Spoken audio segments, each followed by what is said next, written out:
nossa viagem pelo século XX, vamos passar agora pelos anos 80. Bom, no fim da nossa última conversa, vimos que as coisas não iam muito bem para os Estados Unidos e ainda iam piorar muito mais. O final dos anos 70 presenciou uma nova crise do petróleo, ainda maior que a primeira, com um aumento de 1000% no preço do barril de petróleo. A crise econômica foi devastadora.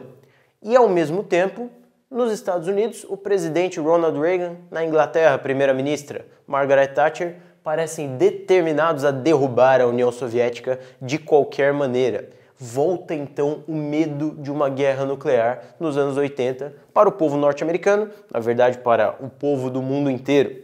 Então, diante desse pânico e diante desse problema econômico, nós temos ainda um aumento muito grande da criminalidade, uma verdadeira epidemia do tráfico de crack nos Estados Unidos, nas periferias dos Estados Unidos, das grandes cidades, que vai se refletir na cultura de uma maneira bastante inusitada. Bem, é importante citar nessa época o autor Frank Miller, o cara que criou, por exemplo, a obra Sin City, que é um grande reflexo da criminalidade que explode nas ruas dos Estados Unidos. Mas Frank Miller criou também a sua versão do Batman. E o Batman do Frank Miller é um Batman que combate o crime de uma maneira extremamente violenta, inclusive se chocando contra o próprio governo norte-americano. Nessa história, o Superman é um verdadeiro guarda-costas do presidente Reagan, que ordena que o Homem de Aço vá se livrar do Batman, mas no caminho ele para segurar um míssil nuclear lançado pela União Soviética. Então mistura-se o medo da guerra nuclear com o problema da criminalidade.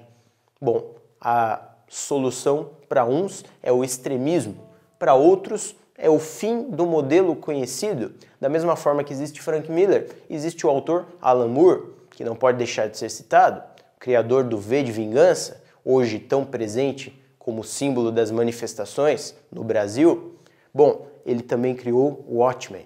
O Watchmen é basicamente uma revisão do próprio conceito de super-herói. O que é o super-herói? O que seria do nosso mundo se realmente existissem pessoas com roupas coloridas que saíssem à noite para bater em criminosos? Que tipos de problemas psicológicos existiriam? Que tipos de problemas políticos existiriam? É uma obra que vale muito a pena ser lida para entender a mentalidade dos anos 80. É uma obra que é muito premiada como uma obra de quadrinhos, mas também como uma obra de literatura, considerada uma das melhores obras da literatura americana. Então, é uma recomendação.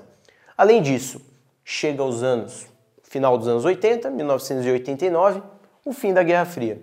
A União Soviética volta atrás no conflito com os Estados Unidos, quando parecia que os norte-americanos estavam prontos para apertar o botão, para começar a guerra nuclear, de repente um novo governo soviético vem com a proposta de desfazer o autoritarismo e acaba por perder a própria União Soviética.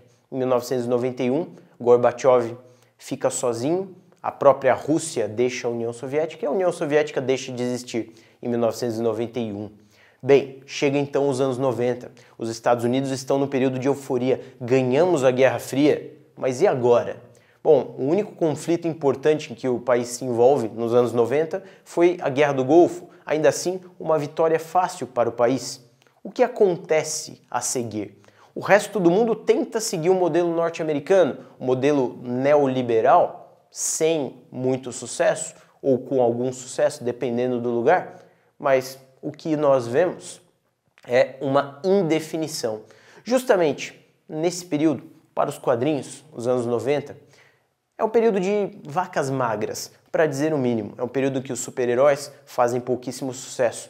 Por falar nisso, Christopher Knowles, que é um analista de quadrinhos, costuma dizer que os super-heróis são para nós aquilo que os deuses antigos eram para os gregos. Nós recorremos a eles em momentos de insegurança.